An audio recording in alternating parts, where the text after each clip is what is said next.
इतना तो होना ही चाहिए कि नहीं, मैंने जो रूल्स बनाए हैं उसको मुझे फॉलो करना ही है। अगर मैं बार बार अपने बनाए हुए रूल्स को तोड़ रहा हूँ, मतलब बार बार अपनी इंसल्ट कर रहा हूँ मैं। और इंसान को दो बातें बहुत बढ़िया याद रहती हैं, या तो अपनी जीत या फिर अपनी हार।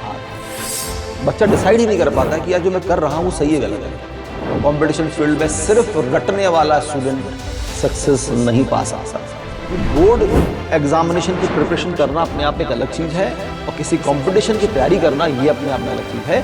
अगर आप ये सोचने बैठ गए कि सारी गलतियां मैं खुद करके देखूंगा, तो फिर ये शायद उम्र भी छोटी पड़ जाए, गलतियां इतनी होती हैं। हेलो एंड वेलकम, मैं हूं आपके साथ ज्योति पुष्पेंद्र सिंह, और आज का पॉडकास्ट स्टूडेंट्स के लिए बहुत खास होने वाला है, क्योंकि आज मैं जिनका वेलकम करने जा रही हूं, उन्होंने हर साल हजारों स्टूडेंट्स को गाइड करके उन्हें उनके ड्रीम्स तक पहुंचाने का काम किया है।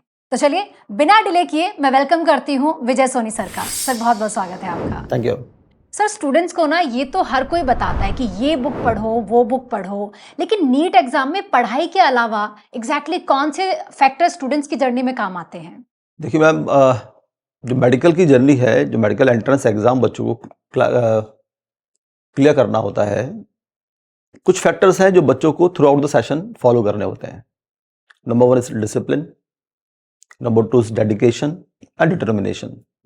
इन तीनों वर्ड्स को लेकर अगर बच्चा थ्रू आउट द सेशन चलता है तो निश्चित रूप से सक्सेस होने के चांसेस बहुत ज्यादा हो जाते हैं बच्चों को। अब इन तीनों वर्ड्स को हम डिस्कस करें एक बार। Discipline, throughout the session अगर हम एक स्पेसिफिक डिसिप्लिन को फॉलो करें। अब डिसिप्लिन क्या है? Rule of sets. मैंने मेरे लिए कुछ रूल एंड रेगुलेशंस बनाए कि यार मुझे थ्रू आउट सेशन इन चीजों को फॉलो करना है।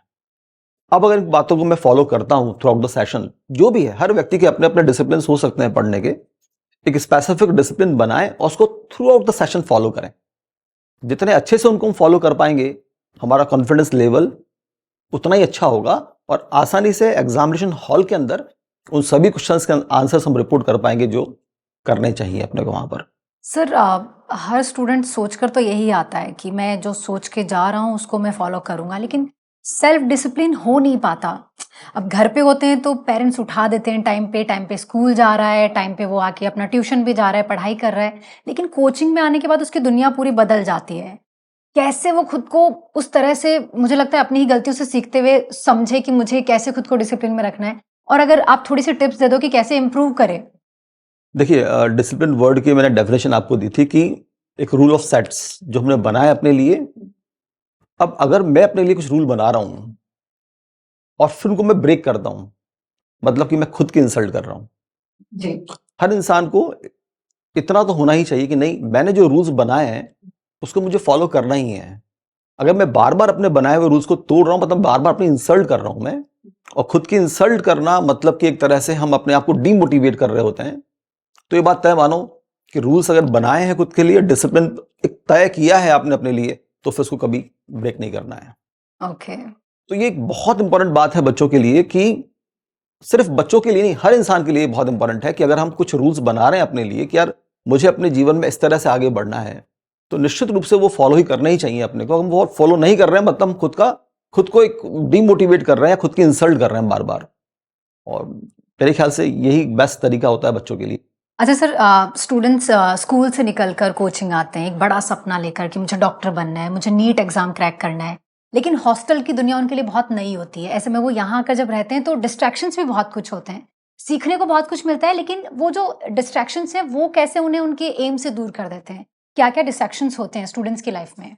ये बहुत अच्छी बात आपने कही कि बेनिफिट्स बहुत सारे हैं जीवन में, बहुत सारी बातें सीखने को मिलती है। हम किसी नए जगह पर जाते हैं या हॉस्टल्स में रहते हैं तो सीखने को बहुत कुछ होता है, लेकिन सीखने में कुछ अच्छी बातें भी और बुरी बातें भी हैं। अब ये डिपेंड करता है स्टूडेंट के ऊपर कि वो कितना डेडिकेशन, डिटर्मिनेशन से अपने लक्ष्य को प्राप्त करना चाह रहा है, किस तरह के सेट ऑफ पीपल्स में वो रह रहा है, किस तरह की संगत में वो रह रहा है। बहुत बहुत इंपॉर्टेंट रोल अदा करती है सक्सेस में संगत। अगर वो संगत सही है, आपने वो संगत सही नहीं रखी, अगर बालमन है, छोटे बच्चे हैं, 16, 17, 18 एजेस इनकी हैं, कहें तो टीन एज है, एडोलेंस एज है, और इस एज के अंदर बच्चा कई बार ये डिसाइड नहीं कर पाता है। मैं बहुत इंपॉर्टेंट बात बोल रहा हूं, बच्चा डिसाइड ही नहीं कर पाता है कि यार जो मैं कर रहा हूं वो सही है गलत है। अब जिस एस्पेक्ट में आप सोचना चाहें सोच लीजिए, जो स्टेटमेंट मैं अब देने वाला हूं बच्चों के लिए वो 100% सूटेबल है। इस एडोलेंस एज के अंदर बच्चों को हमेशा इस बात पर ध्यान रखना चाहिए कि अगर हम ये डिसाइड नहीं कर पा रहे हैं कि हम जो करना चाह रहे हैं वो सही है या गलत है, वो डिसाइड नहीं कर पा रहे अपन। हार्मोनल चेंजेस होते हैं इस एज के अंदर बहुत ज्यादा, तो कई बार गलत चीज भी बहुत अच्छी लगनी शुरू हो जाती है हमको।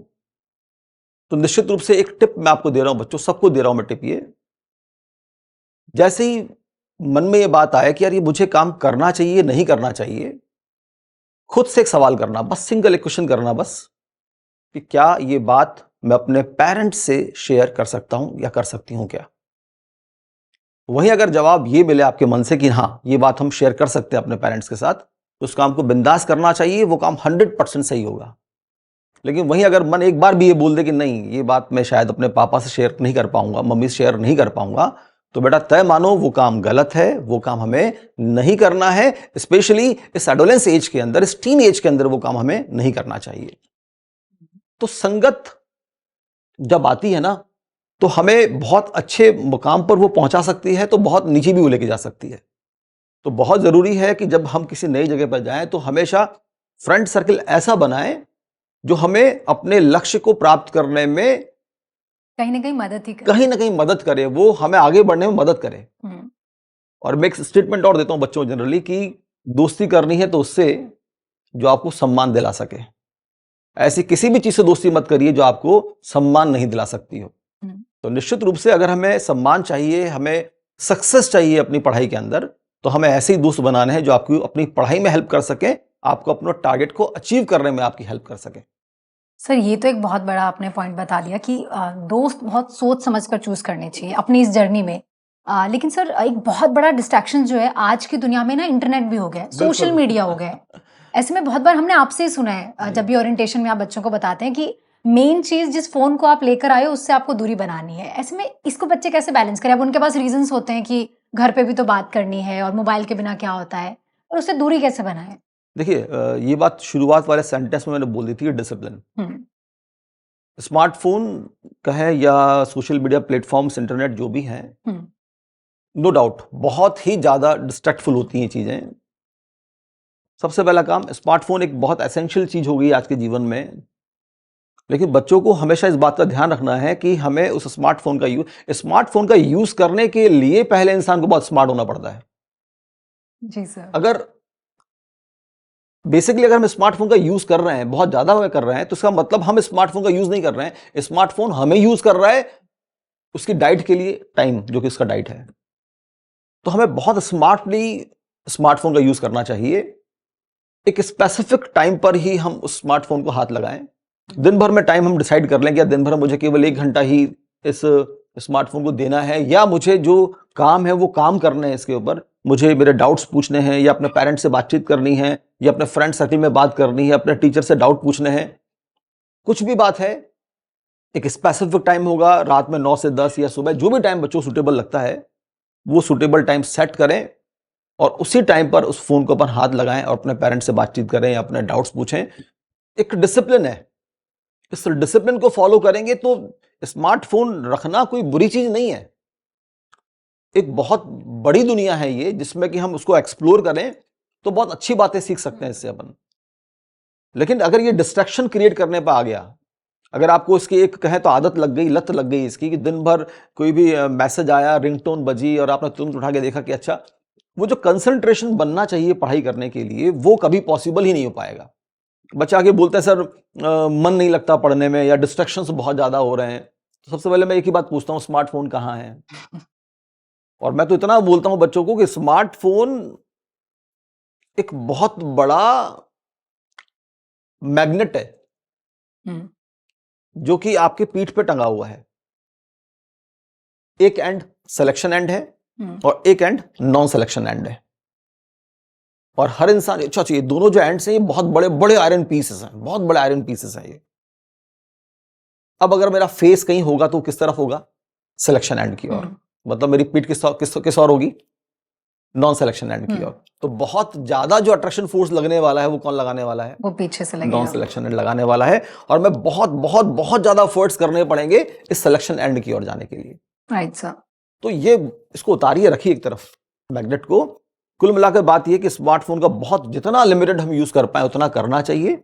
और एक और यहाँ पर आपने जो स्मार्टफोन की बात की है, तो बच्चे के कई क्या करते हैं, पढ़ाई कर रहे हैं, अपने बुक से सब काम कर रहे हैं, कोई भी हल्का सा डाउट आया तुरंत मोबाइल ऑन किया, इंटरनेट ऑन किया, उसके सॉल्यूशंस वहां ढूंढना शुरू कर देते हैं। लेकिन किसी भी कंपटीशन के अंदर ये जो ट्रेंड है वो बहुत घातक हो जाता है।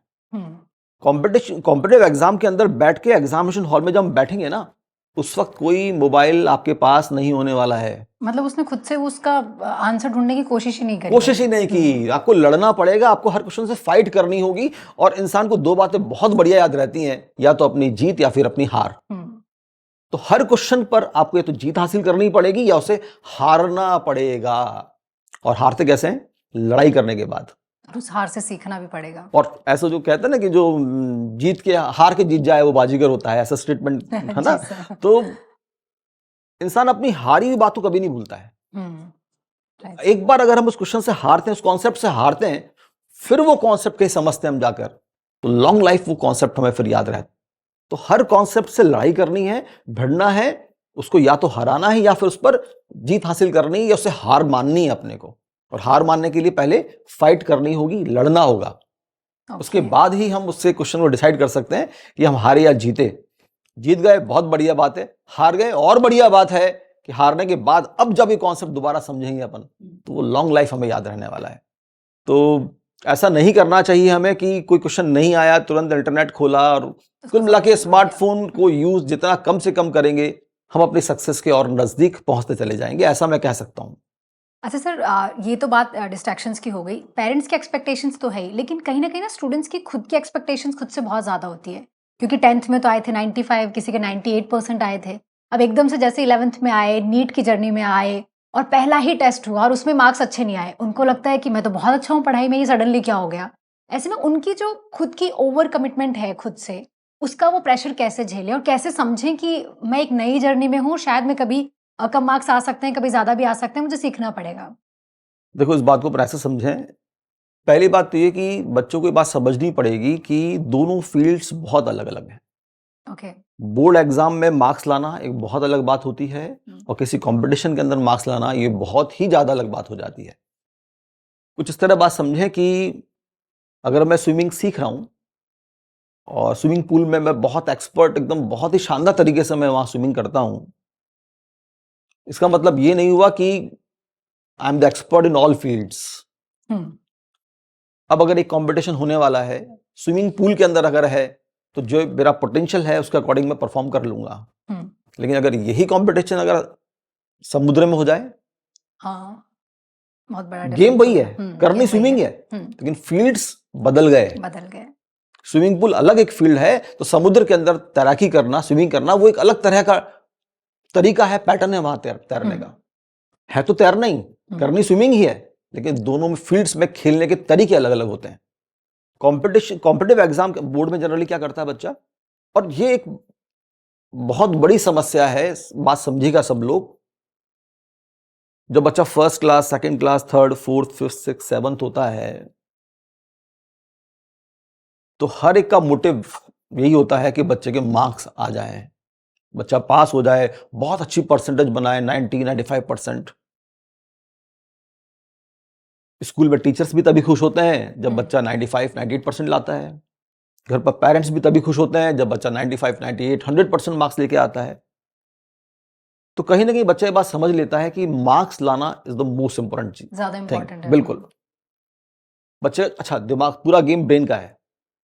ब्रेन कहीं ना कहीं इस बात को समझ लेता है कि यार मुझे मार्क्स लाने हैं, और मार्क्स लाने का सबसे आसान तरीका इस एडोलेंस एज में, या यूं कहें कि इन क्लासेस के अंदर, बोर्ड एग्जाम तक, 12th क्लास तक, सबसे आसान तरीका होता है कि किसी भी चीज को रट लो और एज इट इज वहां पर उस डेरिवेशन को या उस बात को, थ्योरेटिकल पार्ट को वहां लिख कर आ जाओ। मार्क्स आते हैं, परसेंटेज अच्छी बनती है, सब खुश। स्कूल में टीचर्स ने शाबाशी दी, घर पे पेरेंट्स ने शाबाशी दी, उसके लिए कुछ गिफ्ट लाके दिया, तो कहीं ना कहीं बच्चा ये बात, उसका ब्रेन इस बात को समझ जाता है कि मुझे इस ट्रैक को फॉलो करना चाहिए। अब होता यह है कि जैसे ही वो किसी कंपटीशन फील्ड में उतरता है, और कंपटीशन फील्ड में सिर्फ रटने वाला स्टूडेंट सक्सेस नहीं पा सकता। अब फिर दोबारा गेम स्टार्ट होता है ब्रेन का। ब्रेन ने अपने आप को इन 12-15 सालों के अंदर एक ट्रेंड में ढाल लिया था कि मुझे चीजों को रटना है और फिर अपना एक्सप्लेनेशन वहां देना है और मुझे मार्क्स लेके आने हैं। अब कंपटीशन के अंदर किसी एक चीज को रट लेने से बात नहीं बन जाती है कि रट लिया वहां जाके छाप के आ गए। नहीं, अब यहां ऑब्जेक्टिव क्वेश्चंस आने वाले हैं, मल्टीपल चॉइस क्वेश्चंस आने वाले हैं, और अब आपको किसी 4 में से एक ऑप्शन को चूज करना है। लगता बहुत आसान है, क्या 4 में से एक चूज करना है, हो जाएगा आसानी से? ना, नहीं होता। ऐसा नहीं है, बहुत मुश्किल काम होता है 4 में से किसी एक मोर करेक्ट आंसर को चूज करना, उस ऑप्शन को टिक करना। और ऊपर से जब कंपटीशन की धार हमारे ऊपर लगी होती है कि नहीं मुझे मार्क्स लाने हैं, और टाइम लिमिट भी लगी हुई है, तो फिर एक बहुत टिपिकल टास्क हो जाता है किसी भी ब्रेन के लिए कि एक मैक्सिमम स्कोरिंग वहां पर कर पाए वो। तो ये बात समझनी होगी सभी लोगों को कि बोर्ड एग्जामिनेशन की प्रिपरेशन करना अपने आप में एक अलग चीज है, और किसी कंपटीशन की तैयारी करना ये अपने आप में अलग चीज है। हमें अपने बच्चों से ये कहना होगा शुरुआत से ही, मार्क्स के पीछे नहीं भागना है, हमें नॉलेज के पीछे जाना है, हमें कॉन्सेप्ट्स को पकड़ना है। और एग्जैक्टली हम लोग उल्टा ही करते हैं और हम एग्जैक्टली करते उल्टा है, ये नहीं करना चाहिए। कॉन्सेप्ट्स को हम कैसे ग्रिप बना सकते हैं, कैसे हम अपने पर्सनालिटी को, अपने नॉलेज को एनहांस कर सकते हैं, इन चीजों पर हमें ज्यादा फोकस करना चाहिए बच्चों के अंदर। और ऐसे जो बच्चे होते हैं ना, वो बच्चे वाकई बहुत कमाल कर जाते हैं ऐसे कॉम्पिटिशन्स के अंदर। ओके। अच्छा सर, हमने ना कुछ आपके वीडियोस देखे हैं, और इवन ओरिएंटेशन में आप स्टूडेंट्स को मोटिवेट करने के लिए बहुत कुछ बोलते हैं। तो कोई 2-3 लाइनें अगर आप आज हमारे सेशन में स्टूडेंट्स को बोल दें। ठीक है, एक स्टैंडिंग सिंगर हैं, मुझे उनकी कुछ लाइंस यहाँ पे याद आ रही हैं, मैं वो कोशिश करता हूँ। Definitely sir. हालांकि मैं कोई सिंगर नहीं हूँ, लेकिन कोशिश करता हूँ मैं। जी। ये जो हंस रही है दुनिया मेरी नाकामियों पर, ताने कस रही है मेरी नादानियों पर मैं काम कर रहा हूं मेरी सारी खामियों पर। एक दिन बदलेगी हवा ये सारे शर्माएंगे, कल ये मारेंगे तालियां मेरी कहानियों पर। एक दिन बदलेगी हवा ये सारे शर्माएंगे, हमारे हो अपना कहकर ये बाहें गरमाएंगे, क्योंकि जिद्दी बड़ा हूं मैं। एक बार सोच लिया ना कि यार मुझे हासिल करना है, तो बस फिर लगना है उसके पीछे, उसको हासिल करके ही छोड़ना है फिर। अच्छा सर, जैसे आपने कहा कि एक बार सोच लिया अगर किसी काम के बारे में, लक्ष्य के बारे में, तो उसे हासिल करना ही है। ऐसे में अगर मैं रिपीटर स्टूडेंट्स के लिए पूछूं आपसे कि कई बार ना उनका मोटिवेशन बहुत डाउन हो जाता है, वो बहुत खुद पर, एक होता है ना खुद पे सेल्फ डाउट आ जाता है कि क्या मैं सही कर रहा हूँ, अगर मैं सही कर रहा होता तो मेरे ये मार्क्स नहीं होते। और वो जब ये डिसीजन लेता है कि मुझे दूसरे साल अब नीट के लिए प्रिपरेशन करनी है, ऐसे में कैसे वो खुद को मोटिवेट रखें, और कौन सी ऐसी मिस्टेक्स हैं जिन्हें वो रिपीट ना करें? देखिए, मिस्टेक्स तो बहुत सारी होती है, किसी के स्टूडेंट लाइफ के अंदर मिस्टेक्स करने का फील्ड बहुत बड़ा है। और ऐसे भी स्टूडेंट्स हमने देखे हैं कि 2 साल 3 साल 4 साल लगे रहते हैं, लेकिन सक्सेस नहीं हो पाते, और मालूम पड़ता है कि वो हर बार कुछ नई मिस्टेक कर रहे होते हैं। मतलब पुरानी रिपीट नहीं निजात कर लेते हैं, और फिर उन गलतियों को करना शुरू कर देते हैं वो। और इसीलिए बच्चों से मैं एक बात कहता हूं कि ऐसे इंसान बहुत भाग्यशाली होते हैं जो दूसरों की गलतियों से सबक लेके आगे बढ़ जाते हैं। अगर आप ये सोचने बैठ गए कि सारी गलतियां मैं खुद करके देखूंगा, तो फिर ये शायद उम्र भी छोटी पड़ जाए, गलतियां इतनी होती हैं, असफल होने के तरीके इतने होते हैं। तो निश्चित रूप से दूसरों की गलतियों से हमें सबक लेने होंगे कि यार ये गलतियां, जो अभी मैंने कहा मोबाइल, स्मार्टफोन, मैंने कहा डिसिप्लिन फॉलो करना है, तो ये बहुत सारी मल्टीपल चॉइसेस हैं बच्चों के सामने कि यार मुझे चीजें फॉलो करनी ही हैं। अगर मैं इन बातों को फॉलो नहीं करूंगा तो असफल होने की परसेंटेज बढ़ जाती है। मुझे ये फॉलो करनी है, मस्ट बी, होना ही चाहिए, ये होना ही है, ये काम मुझे करना ही है। इस तरह का डिसिप्लिन, डेडिकेशन, डिटर्मिनेशन जब होता है बच्चे में, तो असफल होने की संभावनाएं बहुत कम हो जाती हैं। और ईश्वर ना करे फिर भी अगर हम असफल हो गए, तो हमें पहचानना होता है कि हमने गलतियां कहां की हैं, खुद को एनालिसिस करना होता है कि यार ये बातें हो गई और मैं इस गलती की वजह से इस बार असफल हुआ हूं, तो नेक्स्ट टाइम उस गलती को रिमूव करना है और आगे बढ़ना है। गलतियों को रिमूव करते जाओ, आगे बढ़ते जाओ। इसीलिए थ्रू आउट द सेशन बच्चों के माइनर टेस्ट होते हैं और बच्चों को यही सलाह दी जाती है कि बच्चों हर टेस्ट को एनालिसिस करना है, हर टेस्ट को यह मानते हुए देना है कि ये नीट एग्जाम मेरे सामने बैठा हुआ है। अगर वो पूरे throughout the session 50 test भी दे रहा है, 50 टेस्ट दे रहा है, मतलब 50 तरीके वो समझ सकता है कि यार ये गलतियां मुझे नहीं करनी चाहिए आगे भविष्य में। ये एक तरीका होता है, ये एक प्रोसेस है पूरा का पूरा। इस प्रोसेस को फॉलो करते हुए चलें, हर टेस्ट को एनालिसिस करें कि इस टेस्ट में मार्क्स अच्छे आए तो क्यों आए, ऐसी कितनी मैंने पढ़ाई की थी, इस कॉन्सेप्ट पे मैंने कितनी बढ़िया ग्रिप बनाई थी, मार्क्स कम हुए तो क्यों हुए कम, ये क्वेश्चन गलत हुआ तो क्यों गलत हुआ। और कभी भी अगर हम एग्जामिनेशन हॉल में बैठकर किसी क्वेश्चन गलत कर गए तो रूम पर आकर अफसोस नहीं करना होता कि यार गलत हो गया है। तो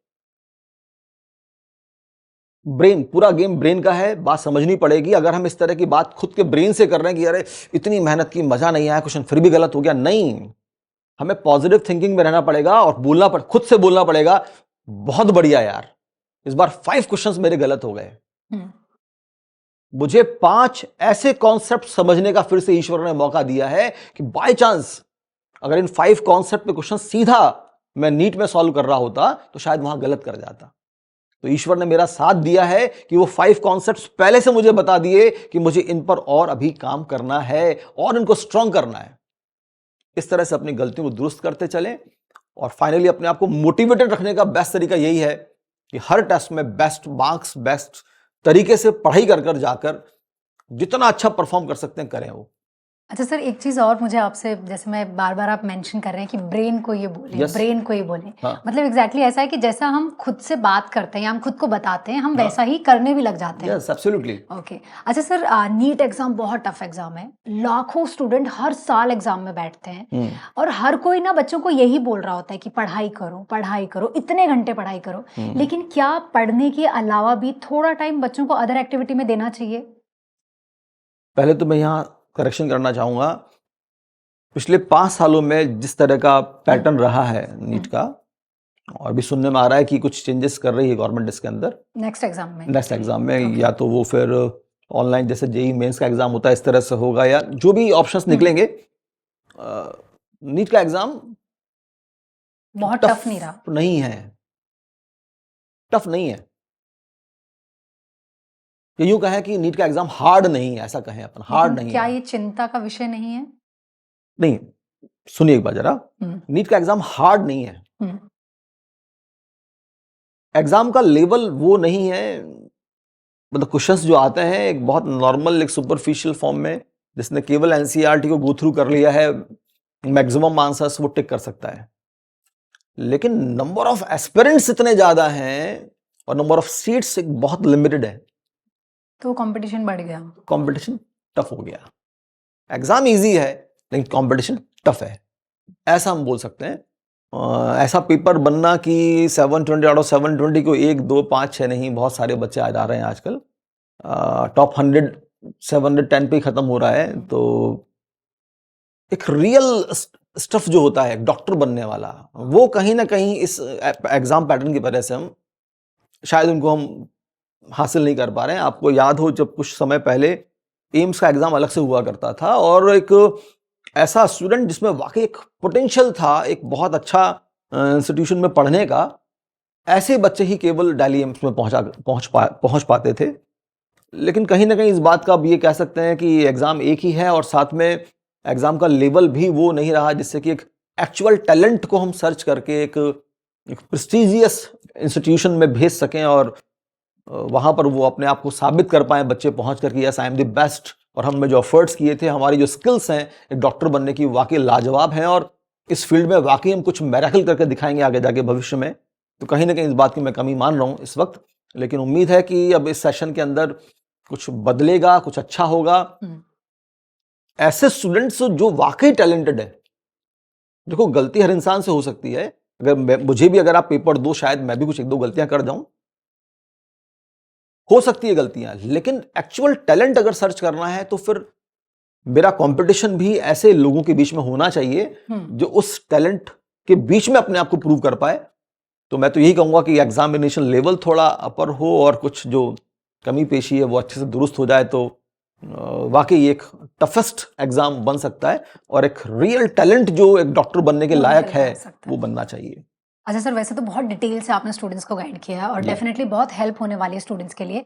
लेकिन सर जैसे आप सब मेंशन करते हैं कि वो 1 साल बहुत इंपॉर्टेंट होता है स्टूडेंट्स के लिए। बिल्कुल। जो वो उस नीट जर्नी में है, बहुत सारे फैक्टर काम करते हैं। अधिकतर चीज़ों पे हमने बात भी की और नेक्स्ट अभी एग्ज़ाम भी आने वाला है। जो बच्चे प्रिपरेशन कर रहे हैं नीट एग्ज़ाम के लिए, आप उन्हें क्या एडवाइस करेंगे सर? मैं हर बच्चे से एक ही बात कहूंगा कि लास्ट मोमेंट तक अपनी कंटिन्यूटी को मेंटेन रखिएगा।